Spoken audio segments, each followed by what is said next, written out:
ಗುರುಭ್ಯೋ ನಮಃ ಹರಿ ಓಂ.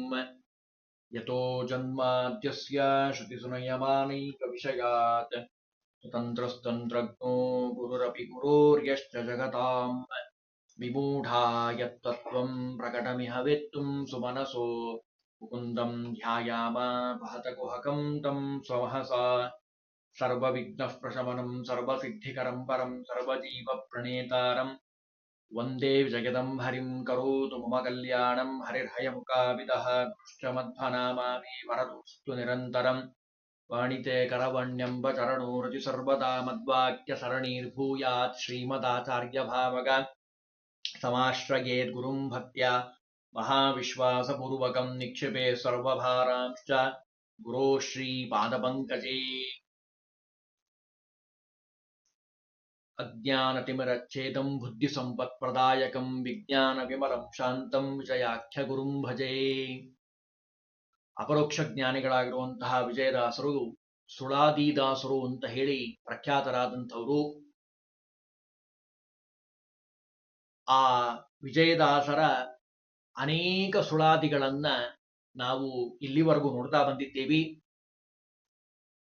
ಇವತ್ತಿನಿಂದ ವಿಶೇಷವಾಗಿ ಒಂದು ದಿವಸ ಅಥವಾ 2 ದಿವಸ ವಾರದಲ್ಲಿ ಆ ವಿಜಯದಾಸರ ಸುಳಾದಿ ಮತ್ತು ಉಗಾಭೋಗಗಳು, ಹರಿದಾಸ ಸಾಹಿತ್ಯದಲ್ಲಿ ಪ್ರಖ್ಯಾತವಾದ ವಿಭಾಗಗಳು ಸುಳಾದಿ ಮತ್ತು ಉಗಾಭೋಗ, ಅದರಲ್ಲೂ ತೀರ್ಥಕ್ಷೇತ್ರಕ್ಕೆ ಸಂಬಂಧಪಟ್ಟ ಹಾಗೆ ಅನೇಕ ಸುಳಾದಿಗಳನ್ನ ಉಗಾಭೋಗಗಳನ್ನ ಒಂದೊಂದು ಸ್ಥಳದಕ್ಕೆ ಅದರ ಮಹತ್ವ, ಅದರ ಒಂದು ವೈಶಿಷ್ಟ್ಯತೆ, ಅಲ್ಲಿ ಯಾರ್ಯಾರು ಬಂದು ಹೋಗಿದ್ರು, ಆ ಭಗವದ್ಭಕ್ತರ ಹೆಸರು ಎಲ್ಲವನ್ನ ಬಹಳ ವಿಸ್ತಾರವಾಗಿ ವಿಜಯದಾಸರು ನಮಗೆ ತಿಳಿಸ್ಕೊಟ್ಟಿದ್ದಾರೆ.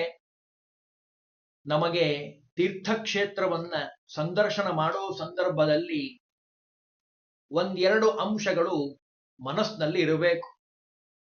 ಭಗವಂತನ ಬ್ರಹ್ಮಾಂಡ, ಅವನು ಸೃಷ್ಟಿ ಮಾಡಿರುವಂತಹ ಬ್ರಹ್ಮಾಂಡ ಇದೆ ಅಲ್ಲ, ಈ ಬ್ರಹ್ಮಾಂಡ ಮತ್ತು ಈ ನಮ್ಮ ಶರೀರ ಪಿಂಡಾಂಡ ಎರಡಲ್ಲೂ ಆ ಭಗವಂತನನ್ನ ಕಾಣುವಂಥದ್ದೇ ಅದು ಅತ್ಯಂತ ಮುಖ್ಯವಾಗಿರುವಂತಹ ಸಾಧನೆಗೆ ಒಂದು ಮೆಟ್ಟಿಲು. ಅದರಲ್ಲೂ ನಿತ್ಯದಲ್ಲಿ ಹೃದಯ ಕಮಲದಲ್ಲಿ ಭಗವಂತನ ಧ್ಯಾನವನ್ನ ಮಾಡಬೇಕು. ಜೊತೆಗೆ ಅವಕಾಶ ಮಾಡಿಕೊಂಡು ತೀರ್ಥಯಾತ್ರೆಯನ್ನ ಮಾಡಬೇಕು. ಅಂಬತ್ವದರ್ಶನಾನ್ಮುಕ್ತಿ, ಗಂಗಾದಿ ತೀರ್ಥಕ್ಷೇತ್ರಗಳ ದರ್ಶನ ಮಾತ್ರದಿಂದ ನಾವು ಭಗವಂತನ ಅನುಗ್ರಹವನ್ನ ಪಡೀಲಿಕ್ಕೆ ಸಾಧ್ಯ. ಅದಕ್ಕೆ ಹೇಳ್ತಾರಲ್ಲ, ಬರೇ ಗಂಗೆಯಲ್ಲಿ ಸ್ನಾನ ಮಾಡಿದ್ರೆ ಸಾಕಾಗೋದಿಲ್ಲ, ಅಲ್ಲಿ ಬಂದಿರುವಂತಹ ಎಲ್ಲ ಜ್ಞಾನಿಗಳ ಸಂದರ್ಶನವನ್ನ ಮಾಡಬೇಕು. ಪುರಂದರದಾಸರು ಒಂದು ಪದ್ಯದಲ್ಲಿ ಹೇಳ್ತಾರೆ ತೀರ್ಥಕ್ಷೇತ್ರಗಳ ಮಹಾಮಹಿಮೆಯನ್ನ.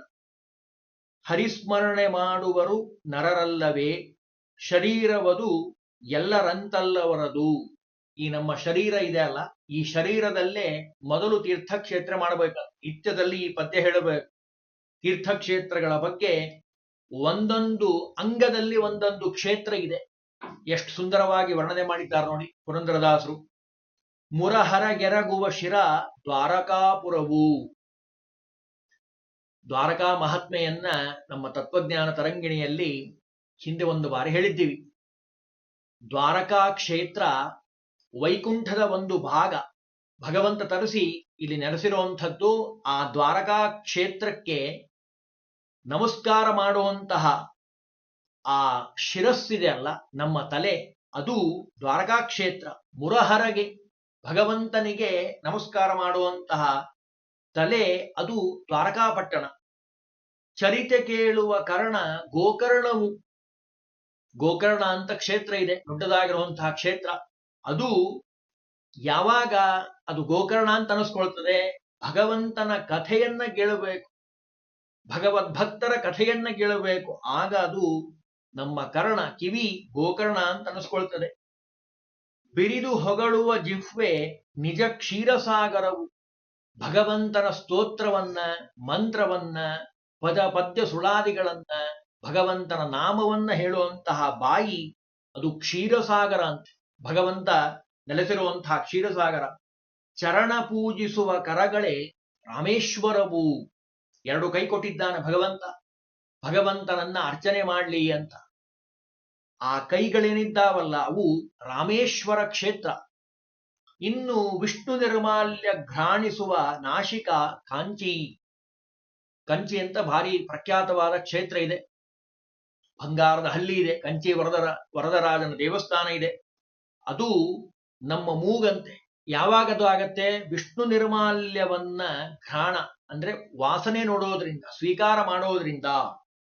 ಕೃಷ್ಣ ನೋಡುವ ದೃಷ್ಟಿ ಶ್ರೀಮುಷ್ಣವು. ಭಗವಂತನ ಮೂರ್ತಿಯನ್ನ ನೋಡುವಂತಹ ಕಣ್ಣಿದೆಯಲ್ಲ ಅದು ಶ್ರೀಮುಷ್ಣ ಕ್ಷೇತ್ರ. ಶ್ರೀಮುಷ್ಣದಲ್ಲಿ ವರಾಹನ ದೇವಸ್ಥಾನ ಇದೆ. ಅದರ ಬಗ್ಗೆ ವರ್ಣನೆ ಮಾಡ್ತಾರೆ. ವಿಠ್ಠಲ ಗರ್ಪಿತ ಅಂದ್ರೆ ಭಗವಂತನಿಗೆ ಅರ್ಪಣೆ ಮಾಡಿರುವಂತಹ ದುಂಬುವ ಉದರವೇ ಬದರಿ ಕ್ಷೇತ್ರ. ಅಂದ್ರೆ ಬೇರೆ ಬೇರೆ ಕ್ಷೇತ್ರಗಳ ವರ್ಣನೆ ಮಾಡ್ತಾ ಇದ್ದಾರೆ. ಅದರಲ್ಲಿ ಭಗವಂತನಿಗೆ ನೈವೇದ್ಯ ಮಾಡಿ ಊಟ ಮಾಡಿದ್ರೆ ಆ ಹೊಟ್ಟೆ ಇದೆ ಅಲ್ಲ ಅದು ಬದರಿ ಕ್ಷೇತ್ರ ಅಂತೆ. ಅಂದ್ರೆ ನೋಡಿ, ಭಗವಂತನಿಗೆ ನಿವೇದನ ಮಾಡದೇ ಇರುವಂತಹ ಯಾವ ಪದಾರ್ಥವೂ ನಮ್ಮ ಬಾಯಲ್ಲಿ ಹೋಗಬಾರ್ದು. ಯಾಕೆ? ಅದು ನೇರವಾಗಿ ಉದರವನ್ನು ಸೇರುವಂಥದ್ದು. ಬದರಿ ಕ್ಷೇತ್ರ ಉದರ ಆಗಬೇಕು ಅಂದ್ರೆ ಅದು ಭಗವಂತನಿಗೆ ನೈವೇದ್ಯ ಆಗಿರುವಂತಹ ಅನ್ನವೇ ಒಳಗೆ ಹೋಗ್ಬೇಕು. ಗಟ್ಟಿಯಾಗಿ ಹರಿಯಿಪ್ಪ ಹೃದಯವೇ ವೈಕುಂಠ. ಭಗವಂತ ಹೃದಯದಲ್ಲಿ ಕೂಡ್ತಾನಲ್ಲ ಅದೇ ವೈಕುಂಠ ಕ್ಷೇತ್ರ. ವರಜಂಗೆ ಪದಗಂಗೆ ತುಂಗೆ ಎಂದೆನಿಸುವುದು.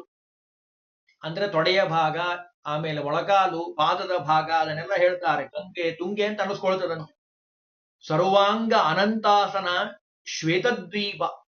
ಇಡೀ ನಮ್ಮ ಶರೀರ ಅದು ಸರ್ವಾಂಗದಲ್ಲಿ ಅನಂತಾಸನ. ಭಗವಂತನ ತ್ರಿಕಗುದ್ಧಾಮ ಅಂತ ಭಗವಂತನಿಗೆ ಹೆಸರು. ಅನಂತಾಸನ, ಶ್ವೇತದ್ವೀಪ ಮತ್ತು ವೈಕುಂಠ.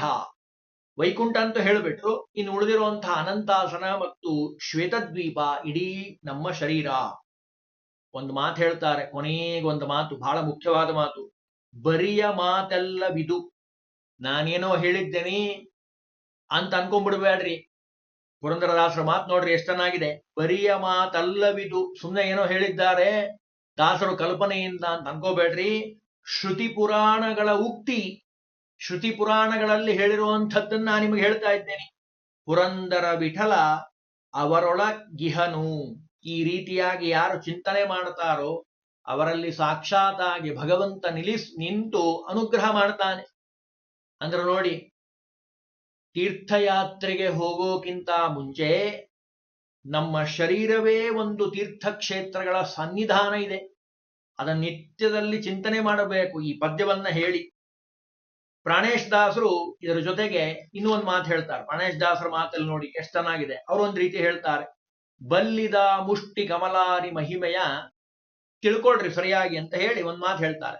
ಶಿರಕಾಶಿ ತಲೆ ಇದೆ ಅಲ್ಲ ಅದು ಸಾಕ್ಷಿ ಕ್ಷೇತ್ರ. ಇನ್ನು ಕಣ್ಣಿದೆ ಅಲ್ಲ ಅದು ಗಯಾ ಕ್ಷೇತ್ರ, ಗಯಾ ನೇತ್ರ.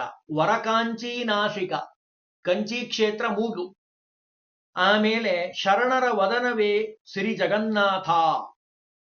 ಭಗವಂತನನ್ನ ಕೊಂಡಾಡುವಂಥ ಬಾಯಿ ಇದೆ ಅಲ್ಲ ಅದು ಜಗನ್ನಾಥ ಕ್ಷೇತ್ರ. ಹೃದಯವೇ ವೈಕುಂಠ. ಉದರ ಶ್ವೇತದ್ವೀಪ. ಉದರ ಅಂದ್ರೆ ಹೊಟ್ಟೆ.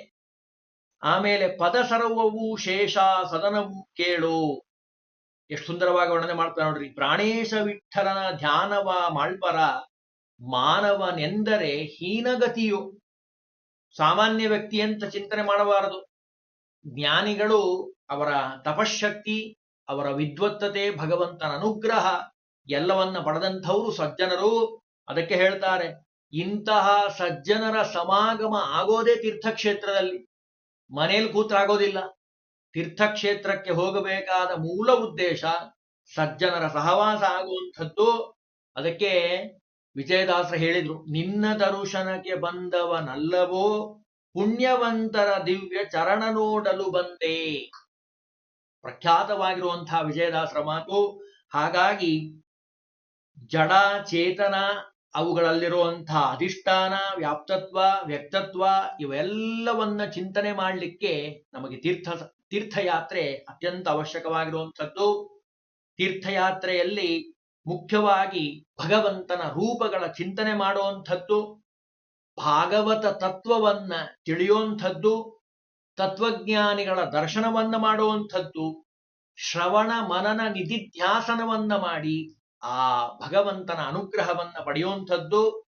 ಜೊತೆಗೆ ಮುಖ್ಯವಾಗಿ ನಾವೆಲ್ಲ ಕಲಿಬೇಕಾಗಿರುವಂಥದ್ದೇನು, ಶ್ರವಣ ಮಾಡಿರ್ತೀವಲ್ಲ, ಏನ್ ಕೇಳ್ತೀವಲ್ಲ, ಅದನ್ನ ಮನಸ್ಸಿಗೆ ತೆಗೆದುಕೊಂಡು ತೀರ್ಥಯಾತ್ರೆ ಮಾಡ್ತಾ ಮಾಡ್ತಾ ಹೋಗ್ತಾ ನಮ್ಮ ಮನಸ್ಸಿನಲ್ಲಿ ಬರಬೇಕಾಗಿರುವಂತಹ ಮೊದಲನೇದ್ದು ಈ ಶರೀರದ ಮೇಲಿರುವಂತಹ ಅಭಿಮಾನ ಇದೆ ಅಲ್ಲ, ದೇಹಾಭಿಮಾನ, ನಂದು ನಾನು, ನಾನು ನಂದು, ಇವೆರಡು ನಮ್ಮ ಮನಸ್ಸಿನಲ್ಲಿ ಹೊಕ್ಕೊಂಡಿರುವಂಥದ್ದು. ಅವೆರಡನ್ನು ಬಿಡಬೇಕು. ಆ ಎರಡು ಬಿಡಲಿಕ್ಕೋಸ್ಕರವಾಗಿ ತೀರ್ಥಯಾತ್ರೆ ಮಾಡೋದು.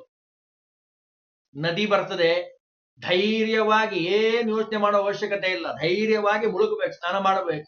ಮಂತ್ರವನ್ನ ಹೇಳ್ತಾ ಸಂಕಲ್ಪ ಪೂರ್ವಕವಾಗಿ ಆ ಶರೀರದ ಮೇಲಿರುವಂತ ಅಭಿಮಾನ ಇದೆಯಲ್ಲ, ಅದು ಹೊರಗೆ ಹೋಗ್ಬೇಕು.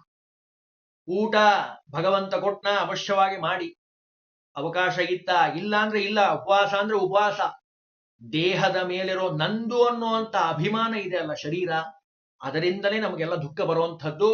ಆ ಅಭಿಮಾನ ತ್ಯಾಗ ಆಗಬೇಕು. ಭಗವಂತ ಇದು ಕೊಟ್ಟಿದ್ದು ಅನ್ನೋ ಜ್ಞಾನ ನಮಗೆ ಬರಬೇಕು. ಇದೆಲ್ಲವೂ ಆಗೋದು ತೀರ್ಥಯಾತ್ರೆಯಲ್ಲಿ. ಹಾಗಾಗಿ ತೀರ್ಥಯಾತ್ರೆಯ ಒಂದು ಅನುಸಂಧಾನ ಅತ್ಯಂತ ಅವಶ್ಯಕವಾಗಿರುವಂಥದ್ದು. ಮೊದಲನೇದಾಗಿ ಜಗನ್ನಾಥದಾಸರು ಒಂದು ಅನುಕ್ರಮಣಿಕ ಮಾಡಿಕೊಟ್ಟಿದ್ದಾರೆ. ತೀರ್ಥಯಾತ್ರೆಯನ್ನ ಹೋಗೋರಿಗೆ ಇದು ಅತ್ಯಂತ ಅವಶ್ಯಕವಾಗಿರುವಂಥದ್ದು. ಸ್ಮರಿಸಿ ತೀರ್ಥಕ್ಷೇತ್ರಗಳ ಸಜ್ಜನರು ನಿರುತದಲ್ಲಿ ಅರುಣೋದಯದಲ್ಲೆದ್ದು ಭಕ್ತಿಪೂರ್ವಕವಾಗಿ ಕರಣತ್ರಯ ಮದರಿ ಮಾಳ್ಪ ಪಾಪರಾಶಿಗಳ ಪರಿಹರಿಸಿ ಸಂತೈಸುವ. ಜಗನ್ನಾಥದಾಸರು ಬಹಳ ಸುಂದರವಾಗಿ ಮಾಡಿಕೊಡ್ತಾರೆ. ಮೊದಲು ನದಿಗಳ ಹೆಸರು ಹೇಳ್ತಾರೆ. ಈ ನದಿಗಳ ಹೆಸರನ್ನ ಕೇಳಿದ್ರೆ ಬಹಳ ಪುಣ್ಯ. ಎಷ್ಟೋ ನದಿಗಳ ಹೆಸರೇ ನಮಗೆ ಗೊತ್ತಿಲ್ಲ, ಹೆಸರು ಗೊತ್ತಿಲ್ಲ, ಜೊತೆಗೆ ನಾವು ಅಲ್ಲಿ ಹೋಗೇ ಇಲ್ಲ. ಅದಕ್ಕೆ ಈ ಶ್ಲೋಕವನ್ನ ಒಂದ್ಸರಿ ನೋಡೋಣ, ಪದ್ಯವನ್ನ. ಭಾಗೀರಥಿ ಸರಸ್ವತಿ ಯಮುನಾ ವಾರುಣ ಶ್ರೀ ಗೋದಾ ಫಲ್ಗುಣಿ ಶ್ರೋಣ ಭದ್ರಾ ನರ್ಮದಾ ಗಂಡಕಿ ಭೀಮರತಿ ತುಂಗಭದ್ರಾ ಪ್ರಯಾಗ ತ್ರಿವೇಣಿ ಹೇಮ ವೇಗವತಿ ಗಾಯತ್ರಿ ಕೌಸುಕಿ ಮಣಿಕರ್ಣಿಕಾ ಗೌತಮಿ ವಿಯದ್ಗಂಗಾ ಕುಮುದ್ವತಿ ಕಾಗಿನಿ ನೇತ್ರಾವತಿ ವೈತ್ರವತಿ ಹೈಮವತಿ ಹಿಂದೂ ಪಾಪೌಘನಾಶಿ. ಹೀಗೆ ನದಿಗಳ ಒಂದು ಸ್ಮರಣೆಯನ್ನ ಮಾಡ್ತಾರೆ. ಸರಿಯು, ಜಯಮಂಗಳ, ಜಮದಗ್ನಿ, ವರತಾಮ್ರಪರ್ಣಿ, ಅನೇಕ ನದಿಗಳ ಸ್ಮರಣೆಯನ್ನ ಮಾಡ್ತಾರೆ. ಕಾವೇರಿ, ಸಿಂಧು, ಮಾಲಿನಿ, ಆಮೇಲೆ ಇಂದ್ರಾಣಿ, ಎಂತೆಂಥ ಹೆಸರಿ, ಚಕ್ರತೀರ್ಥ, ಭಯನಾಶಿನಿ, ಅನೇಕ ಕ್ಷೇತ್ರಗಳ ನದಿಗಳ ವರ್ಣನೆಯನ್ನ ಮಾಡ್ತಾರೆ. ಜೊತೆಗೆ ಸ್ವಾಮಿ ಪುಷ್ಕರಣಿ, ಮಾನಸ ಚಂದ್ರ ಪುಷ್ಕರಣಿ, ಭೂಮಂಡಲೋತ್ತಮ ತ್ರಿಪುಷ್ಕರಣಿ, ಶ್ರೀಮಧ್ವ ನಿತ್ಯ ಪುಷ್ಕರಣಿ, ಮಧ್ವ ಸರೋವರದ ವರ್ಣನೆ ಮಾಡ್ತಾರೆ. ಇದಾದ ಮೇಲೆ ಕ್ಷೇತ್ರಗಳ ವರ್ಣನೆ ಮಾಡ್ತಾರೆ. ದ್ವಾರಕಾನಗರ, ಸಾಲಿಗ್ರಾಮ, ಬದರಿ, ನಾರಾಯಣಾಶ್ರಮ, ಜಗನ್ನಾಥ, ಶ್ರೀಕೃಷ್ಣ, ಮೇರು ಪಾರಿಶ್ವ ಮಂದಿರ, ಆಮೇಲೆ ಶ್ರೀರಂಗನಾಥ, ನೈಮಿಷಾರಣ್ಯ, ದ್ವೈತ ಚಂಪಕಾರಣ್ಯ, ಕಾಶಿ, ಅವಂತಿಕಾಪುರಿ, ಗೌರಿ, ಮಯೂರ ಸಿಂಹಾದ್ರಿ, ಹರಿದ್ವಾರ. ಏನ್ರಿ ಕ್ಷೇತ್ರಗಳ ವರ್ಣನೆ! ಅದ್ಭುತವಾಗಿ ಮಾಡ್ತಾರೆ ವಿಜಯದಾಸರು, ಜಗನ್ನಾಥದಾಸರು. ಕೇದಾರ, ಸಗರ, ಮಂದಾಕಿನಿ, ಕುಸುಮಾವತಿ, ಘಾಟಿ, ಆಮೇಲೆ ಸುಬ್ರಹ್ಮಣ್ಯ, ಕೋಟೇಶ್ವರ, ನಂದಿಪಾದ, ನೋಡ್ರಿ, ಕಾಳೇಶ್ವರಿ, ಗಯಾ, ಹಸ್ತಿನಾಪುರಿ, ಪಾಟಲಿ, ಮಂತ್ರಾಲಯ, ಗೋವರ್ಧನಗಿರಿ, ಮೈನಾಕ, ಮಂದರ, ಮಲಯ, ಕಾಶ್ಮೀರ, ಜಾಂಬುವತಿ, ವೃಂದಾವನ, ಧನುಷ್ಕೋಟಿ, ಕನ್ಯಾಕುಮಾರಿ, ಶ್ವೇತಾದ್ರಿ, ಋಷಭಾದ್ರಿ. ಅನೇಕ ಕ್ಷೇತ್ರಗಳು, ಒಂದ ಎರಡ, ಸುಮಾರು ಪದ್ಯಗಳಲ್ಲಿ ವರ್ಣನೆ ಮಾಡ್ತಾರೆ. ಕೊನೆಗೊಂದು ಮಾತು ಹೇಳ್ಬಿಡ್ತಾರೆ, ಈ ಭರತ ಖಂಡದೋಳ್ ಉಳ್ಳ ತೀರ್ಥಕ್ಷೇತ್ರ. ಸ್ವಲ್ಪ ಹೇಳಿದ್ದೀನಿ ನಾನು, ಪೂರ್ಣ ಹೇಳಿದ್ದೀನಿ ಅಂತ ಅನ್ಕೋಬೇಡ್ರಿ ಅಂತಾರೆ. ಅಷ್ಟು ಕ್ಷೇತ್ರಗಳಿದ್ದಾವೆ ಅಲ್ಲ. ಅವರೇ ಹಂಗೆ ಹೇಳಿದ್ರೆ ಇನ್ ನಮ್ಮಂತವ್ರ ಗತಿ ಏನಾಗಬೇಕು? ಎಷ್ಟು ವಿನಯ ಜಗನ್ನಾಥದಾಸರು. ಈ ಭರತ ಖಂಡದಳುಳ್ಳ ತೀರ್ಥಕ್ಷೇತ್ರ ವೈಭವಾಬ್ಜ ಭವಾಂಡ ಪೌರಾಣದೊಳಗೆ ಹರಿನಾಭಿ ಸಂಭವಗೆ ಪೇಳ್ದ. ಇದನ್ನ ಯಾರೋ ಯಾರಿಗೋ ಹೇಳಿದ್ರು ಅಂತ ತಿಳ್ಕೋಬೇಡ್ರಿ. ಪುರಾಣದೊಳಗೆ ವಿಸ್ತಾರವಾಗಿದೆ. ಪದ್ಮ ಅಂದ್ರೆ ಆ ಕಮಲದಲ್ಲಿ ಹುಟ್ಟಿರುವಂತಹ ಅವತಾರ ಮಾಡಿರುವಂತಹ ಬ್ರಹ್ಮದೇವರು ಸಂಭವಗೆ ಪೇಳ್ದ ನಾರದನಿಗಿಂತೆಂದು ಪರಮಕಾರುಣ್ಯದಿಂದಲಿ. ನಾನು ಮೊದಲು ಉಪದೇಶ ಮಾಡಿದ್ದೇನೆ ಬ್ರಹ್ಮದೇವರಿಗೆ. ಭಗವಂತ ಹೇಳುವಂಥದ್ದು, ಅದಾದ ಮೇಲೆ ನಾರದರಿಗೆ ಉಪದೇಶ ಮಾಡಿದ್ದಾರೆ ಬ್ರಹ್ಮದೇವರು. ಸ್ತ್ರೀ ಬಾಲ ಗೋ ವಿಪ್ರ ಮಾತೃ ಪಿತೃಗಳ ಧನ ಲೋಭದಿಂದಲೀ ಕೊಂದ ಪಾತಕವು ಪರಿಹರಿಸಿ ಶ್ರೀಭೂ ರಮಣ ಜಗನ್ನಾಥ ವಿಠ್ಠಲ ಪೊರೆವ ಬೇಡಿದಿಷ್ಟಾರ್ಥಗಳನ್ನಿತ್ತು. ಎಷ್ಟು ಸುಂದರವಾಗಿ ಹೇಳ್ತಾರೆ ನೋಡಿ. ಅನೇಕ ಪಾಪಗಳನ್ನ ಮಾಡ್ತೀವಿ ನಾವು, ಒಂದಲ್ಲ ಎರಡಲ್ಲ, ನೂರಾರು ಪಾಪಗಳು. ಅದನ್ನು ಹೇಳಿದ್ರು. ಸ್ತ್ರೀ ಬಾಲ ಗೋ, ಆಕಳು ವಿಪ್ರ, ಬ್ರಾಹ್ಮಣ ಮಾತೃ ಪಿತೃಗಳ ಧನ ಲೋಭದಿಂದಲಿ, ಕೇಳಿಗಿ ತಗೊಳ್ಳೋದಲ್ಲ, ಹೇಳದೆ ಕೇಳದೆ ತಗೊಂಡ್ಬಿಡೋದು ಲೋಭದಿಂದ. ಹೊಟ್ಟೆ ಕಿಚ್ಚು ಅಂತಂತಾರಲ್ಲ, ಸಹನೆ ಆಗೋದಿಲ್ಲ ಕೆಲವರಿಗೆ.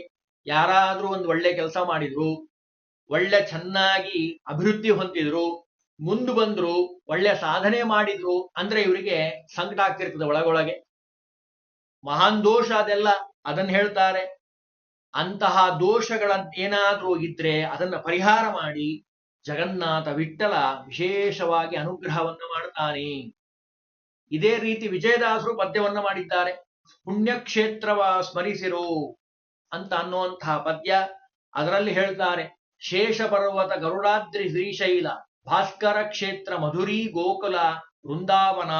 ನೋಡ್ರಿ ಹೆಂಗೆ ಒಂದೊಂದು ಕ್ಷೇತ್ರಗಳ ಮಹಿಮೆಯನ್ನು ಹೇಳೋದಾದ್ರೆ ಸುಮಾರು ದಿವಸ ವರ್ಷಾನುಗಟ್ಟಲೆ ಹೇಳಬೇಕು, ಅಷ್ಟು ವಿಸ್ತಾರವಾಗಿರುವಂಥದ್ದು. ಮುಂದೆ ಹೇಳ್ತಾರೆ ಶ್ರೀರಂಗ ಹಸ್ತಿಗಿರಿ, ಎಷ್ಟು ಸುಂದರವಾಗಿ ಹೇಳ್ತಾರೆ ನೋಡ್ರಿ. ಪಾಂಡುರಂಗ ಕ್ಷೇತ್ರ, ಪಂಡರಾಪುರ ಅಂತ ಇದೆ ವಿಠ್ಠಲನ ಕ್ಷೇತ್ರ ಮಹಾರಾಷ್ಟ್ರದಲ್ಲಿ. ದ್ವಾರಕಾ ಸಹ್ಯಾದ್ರಿ, ಗಯಾ ಚಂಪಕಾರಣ್ಯ, ಪಂಪಾ ಕ್ಷೇತ್ರ, ಹಂಪಿಗೆ ಹೋಗಿರೋರಿಗೆ ಗೊತ್ತಾಗತ್ತೆ ಪಂಪಾ ಕ್ಷೇತ್ರ. ವೀರನಾರಾಯಣ, ಗದಗಿನಲ್ಲಿರುವಂತಹ ವೀರನಾರಾಯಣ. ಆಮೇಲೆ ಹರಿಹರ, ದಾವಣಗೆರೆ ಸಮೀಪದಲ್ಲಿರುವಂತಹ ಹರಿಹರ. ಗಂಗಾಸಾಗರ ಕಪಿಲ ಕ್ಷೇತ್ರ. ಶಂಕರನಾರಾಯಣ, ಉಡುಪಿಯಿಂದ ಮುಂದೆ ಹೋಗಬೇಕು. ಸಂತಾನ ಗೋಪಾಲ ತ್ರಿಷಿಕಾ ನಾರಾಯಣ, ಅನೇಕ ಹೇಳ್ತಾರೆ. ಪಂಕಜಾಸನ ಸದನ. ಕೊನೆಗೆ ಕೋಲ ಪರ್ವತ ಕಣ್ವ ಮುನಿ ಕ್ಷೇತ್ರ. ಪಿನಾಕಿನಿ, ದಕ್ಷಿಣ ಪಿನಾಕಿನಿ, ಉತ್ತರ ಪಿನಾಕಿನಿ ಅಂತ ನದಿ ಹರಿತದೆ, ಅದನ್ನೆಲ್ಲ ಹೇಳ್ತಾರೆ. ಕಾಲದೂತರೊಳಗೆತ್ತ ಕ್ಷೇತ್ರ ಭವಾನಿ ಗುಡಿ. ಕೊನೆಗೊಂದು ಮಾತು ಹೇಳ್ಬಿಡ್ತಾರೆ ವಿಜಯದಾಸರು. ಮುಂದೆ ನೋಡೋಣ. ದೇಶದೊಳಗುಳ್ಳ ಪುಣ್ಯಕ್ಷೇತ್ರಗಳ ಮಹಿಮೆಯ ಏಸು ಪೇಳಲಿ. ಎಷ್ಟು ಹೇಳಲಿಕ್ಕೆ ಸಾಧ್ಯಪ್ಪ? ಇಷ್ಟು ಹೇಳಿದ್ದಾರೆ ವಿಜಯದಾಸರು ಅಂತ ಮುಂದೆ ಗೊತ್ತಾಗತ್ತೆ. ಆದ್ರೆ ಅವರು ವಿನಯ ನೋಡ್ರಿ ಎಷ್ಟು ಹೇಳಿದ್ದಾರೆ ಅಂದ್ರೆ, ಎಷ್ಟು ಹೇಳಲಿ ಅಂತಾರೆ. ನಮಗೆ ನಿತ್ಯದಲ್ಲಿ ಒಂದೊಂದು ಪದ್ಯವನ್ನು ನೋಡಿದ್ರು ನಮ್ ಜೀವಮಾನದಾಗ ಸಾಕಾಗೋದಿಲ್ಲ ಸಮಯ. ಅಷ್ಟು ಪದ್ಯಗಳನ್ನು ಬರೆದಿದ್ದಾರೆ, ಸುಳಾದಿಗಳನ್ನು ಬರೆದಿದ್ದಾರೆ. ಸಮಯನೇ ಸಾಕಾಗೋದಿಲ್ಲ, ಯಾವ್ದು ಹೇಳಲಿ ಯಾವ್ದು ಬಿಡ್ಲಿ ಅನ್ನೋಂಗಿದೆ. ಅದಕ್ಕೆ ಅಷ್ಟೆಲ್ಲ ಬರೆದ್ರು ಮತ್ತಂತಾರೆ, ಏನು ಪೇಳಲಿ ನನಗೆ ವಶವಲ್ಲವಯ್ಯ. ಪ್ರದೋಷ ಕಾಲದಲ್ಲಿ, ಪ್ರಭಾತ ಕಾಲದಲ್ಲಿ, ಸಾಯಂಕಾಲ ಮತ್ತು ಬೆಳಗ್ಗೆ ಯಾರು ಇದನ್ನು ನೆನೆಸ್ತಾರೋ ಮಾನವರು, ಅವರಿಗೆ ಅನಂತ ಜನುಮದ ದೋಷ ವಿನಾಶ, ಎಲ್ಲ ದೋಷಗಳನ್ನ ಪರಿಹಾರ ಮಾಡಿ ವಿಜಯ ವಿಠ್ಠಲ ಒಲಿದು ಲೇಸಾಗಿ ಪಾಲಿಸುವ ಕುಲಕೋಟಿ ಉದ್ಧರಿಸಿ. ಅಷ್ಟೇ ಅಲ್ಲ, ಮೀಸಲ ಪದವಿಯವನೀವ ಅಂದ್ರೆ ಮೋಕ್ಷವನ್ನೇ ಕೊಡ್ತಾನಂತೆ ಭಗವಂತ. ಈ ಕ್ಷೇತ್ರಗಳನ್ನ ನಿತ್ಯದಲ್ಲಿ ಸ್ಮರಣೆ ಮಾಡಿದ್ರೆ ಸಾಕ, ಒಂದು ಲಿಸ್ಟ್ ಅನ್ನ ಕೊಡ್ತಾರೆ. ಇಲ್ಲಿವರೆಗೂ ನಾವೇನ್ ಹೇಳಿದ್ದೀವಲ್ಲ ಆ ಕ್ಷೇತ್ರಗಳ ಲಿಸ್ಟ್. ಶೇಷ ಪರ್ವತ ವೆಂಕಟಾದ್ರಿ, ಗರುಡಾದ್ರಿ ಶ್ರೀಶೈಲ ಪ್ರಭಾಸ ಕ್ಷೇತ್ರ, ಮಧುರಾಪುರಿ, ಗೋಕುಲ, ವೃಂದಾವನ, ನಾಸಿಕ, ತ್ರ್ಯಂಬಕ, ಮುದ್ಗಲ ಕ್ಷೇತ್ರ, ಪರಶುರಾಮ ಕ್ಷೇತ್ರ, ತೋತಾದ್ರಿ, ಧರ್ಮಪುರಿ, ಕೋಟೇಶ್ವರ, ಶ್ರೀರಂಗ, ಹಸ್ತಿಗಿರಿ, ಪಾಂಡುರಂಗ ಕ್ಷೇತ್ರ, ದ್ವಾರಕಾ, ಸಹ್ಯಾದ್ರಿ, ಚಂಪಕಾರಣ್ಯ, ವೀರನಾರಾಯಣ ಕ್ಷೇತ್ರ, ರಾಮನಗರಿ, ಮಾಯಾಪುರಿ, ಕೇದಾರ ಕ್ಷೇತ್ರ, ಕುರುಕ್ಷೇತ್ರ, ಎಂತೆಂತ ಕ್ಷೇತ್ರ ರೀ. ಹಸ್ತಿಗಿರಿ, ಆಮೇಲೆ ಕೂರ್ಮ ಕ್ಷೇತ್ರ, ತಿರುಪತಿ, ಶೂರ್ಪಾಲಿ, ಮಹಾಬಲೇಶ್ವರ, ಸಂಕರ್ಷಣ ಕ್ಷೇತ್ರ, ಆಮೇಲೆ ಗಜೇಂದ್ರ ಮೋಕ್ಷ ನಡೆದಿರುವಂತಹ ಕ್ಷೇತ್ರ, ಪುಷ್ಪಗಿರಿ, ನಂಜುಂಡೇಶ್ವರ, ಕೋಲಪರ್ವತ, ಕಣ್ವ ಮುನಿ ಕ್ಷೇತ್ರ, ಪಿನಾಕಿನಿ, ಕರವೀರಪುರ, ವಿಹಂಗ ಕ್ಷೇತ್ರ. ಹೀಗೆ ಅನೇಕ ಕ್ಷೇತ್ರಗಳ ವರ್ಣನೆಯನ್ನ ಬಹಳ ಸುಂದರವಾಗಿ ನಮಗೆ ದಾಸರು ಮಾಡಿಕೊಟ್ಟಿದ್ದಾರೆ. ನಾಳೆ ಇಂದ ಪ್ರಾರಂಭ ಮಾಡಿಕೊಂಡು ವೆಂಕಟರಮಣ ತಿರುಪತಿ ಕ್ಷೇತ್ರ ಇದೆ ಅಲ್ಲ, ಆ ತಿರುಪತಿ ಕ್ಷೇತ್ರಕ್ಕೆ ಸಂಬಂಧಪಟ್ಟ ಹಾಗೆ ಕನಿಷ್ಠ ನನಗೆ ಸಿಕ್ಕಿರೋ ಹಾಗೆ ಇನ್ನೂ ಬಹಳ ಬರೆದಿದ್ದಾರೆ. 36 ಸುಳಾದಿಗಳನ್ನು ಬರೆದಿದ್ದಾರೆ.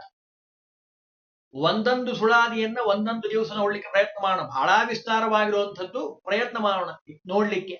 ಜೊತೆಗೆ ಆಪಾದ ಮೌಳಿ ಪರ್ಯಂತ ಅಂದ್ರೆ ಭಗವಂತನ ಪಾದದಿಂದ ಹಿಡಿದು ತಲೆವರೆಗೂ ಒಂದೊಂದು ಅಂಗಗಳನ್ನ ವರ್ಣನೆ ಮಾಡುವಂತಹ ಸುಳಾದಿ ಇದೆ ವಿಜಯದಾಸರು. ತಿರುಪತಿ ವೆಂಕಟರಮಣನ ಮೇಲೆ ಅನೇಕ ಸುಳಾದಿಗಳನ್ನು ರಚನೆ ಮಾಡಿಕೊಟ್ಟಿದ್ದಾರೆ. ಉಗಾಭೋಗಗಳಿದ್ದಾವೆ. ಅವನ್ನು ನಾಳೆ ದಿವಸ ತಿಳಿಯಕ್ಕೆ ಪ್ರಯತ್ನವನ್ನ ಮಾಡೋಣ.